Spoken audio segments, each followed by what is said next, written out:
Howdy, folks. It is DIECAST Buffet here again, and welcome to the DIECAST Series preview show for Phoenix.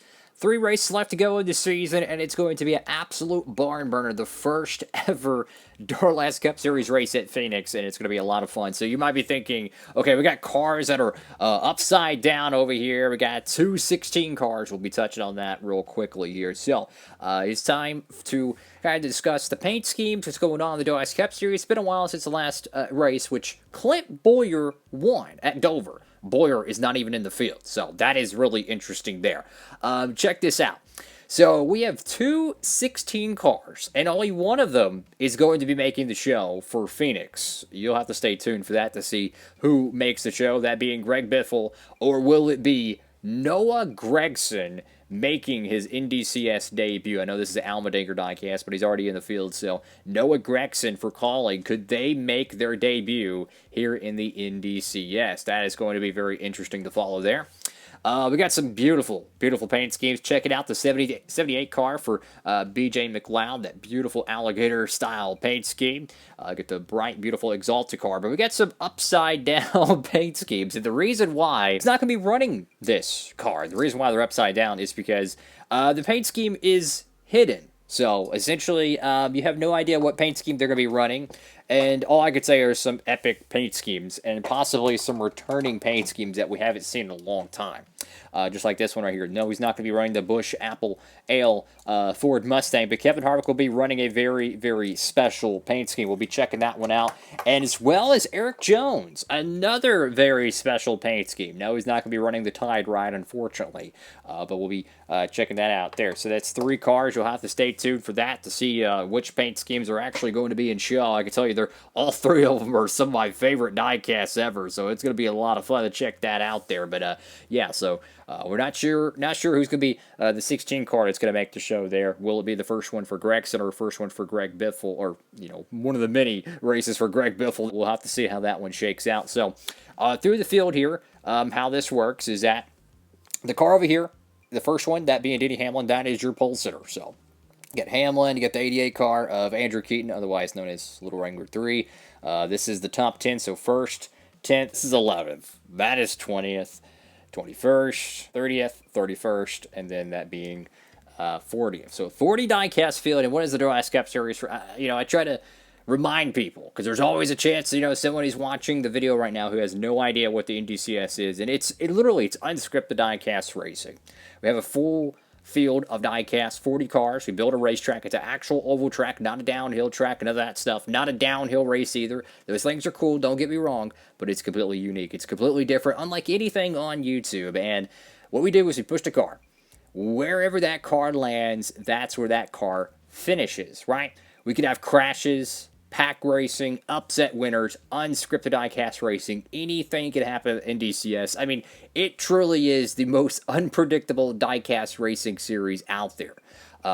We're not just racing 5 cars at a time, we're racing 40. Granted, they're one at a time, but they all coexist on the same racetrack all at once, and it's just unlike anything else on YouTube. So the sponsor for the Phoenix race is actually going to be the B-Dubs Blazing Wings 500. I feel like it's a pretty cool name for a desert event. It's the first one ever at Phoenix for the Duralast Cup Series. A track that I kind of wanted to do before, but I wasn't really sure on it. It's not perfect. I will say the configuration for it is very similar to Rockingham, but it's swapped. It just worked out to be that way. When you have track pieces, they're kind of hard to find a realistic shape with, so you kind of have to do what you have to do, but nonetheless, we have that. So yeah, some epic paint schemes here in show. What's so cool is you have no idea who's going to win this race. I mean, it could be Kyle Busch, it could be Daniel Hemrick, it literally could be Cole Custer, right? It could be Eric Almirola. It could be freaking Greg Biffle, Noah Gragson. You have no idea. So it's going to be a lot of fun. So in Season 4, we only have a handful of races left before the Phoenix race, right? We have 3 events left, that being, so you have Phoenix, Daytona, and Atlanta. Phoenix is going to be the final non-plate race of the season. So it's going to be crazy. If there's more of a predictable winner, it would probably happen at Phoenix, but knowing the Duralast Cup Series history, anyone can win. I mean, we've seen guys like Reed Sorensen, Quinn Houff. We've seen those cats win Duralast Cup Series races, so anyone could truly win it. But at Daytona and Atlanta, we will have the Pack Racing Rules package, so it's going to change the championship up. We're going to have championship contenders. You're going to have Daniel Hemrick. You're going to have Kyle Busch, Chase Elliott, Ryan Blaney, and Kyle Larson. Think about it. All three of these guys right here, Blaney, Larson, and Elliott, right in the midst of the intense championship battle. So that's going to be interesting to see how that one's going to shake out there. Who will possibly lose points? Who will gain points on Kyle Busch? But I think the Atlanta season finale is going to be insane because it's going to be such a smaller track with the pack racing rules, which for those who don't know, this is a quick little demonstration of it. So usually we would push one car, right? We just push it. Wherever it lands, that's where that car goes. The second car, let's say the 16 car, or they're both 16 cars, but let's say this car somehow finishes here. At a normal track like Phoenix, they will stay like that on the racetrack. However, at Daytona or Atlanta, whatever car went before is essentially, you can call it the magnet, so to speak. That means that car will automatically be nose, or if they finish behind them, tail. So they will always be next to one another. And basically what that does is it keeps all 40 diecasts collectively together. Obviously, you're going to see some DNFs most likely. And I think with Atlanta being a much smaller track, it's going to be very similar to the Texas race, which Kyle Larson did win. But guess what? Larson's not going to have that advantage now because it's going to be insane. I mean, it's going to be crazy. Anyone can win that race. When I originally made the schedule for this series, I anticipated and had no idea, but I was going to make Atlanta just be a normal 1.5 mile race. And then in the Real Cup Series, they actually made it a super speedway. So I was like, you know what? Why not? Let's do it. I think it's going to be the craziest Duralast Cup Series race in history. Anything could happen. And I know there's some people who are wondering about Season 5. Yep, that could be the elephant in the room for some of you cats. I have no plans as of right now for Season 5. I'll be honest with you. I have no plans for it.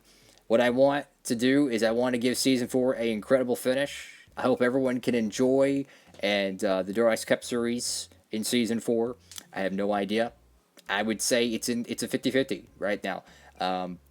It could happen, it could not. I'm not sure. The next-gen diecasts are pretty all over the place in terms of release dates, so if it ever did happen, it would probably be a very far away.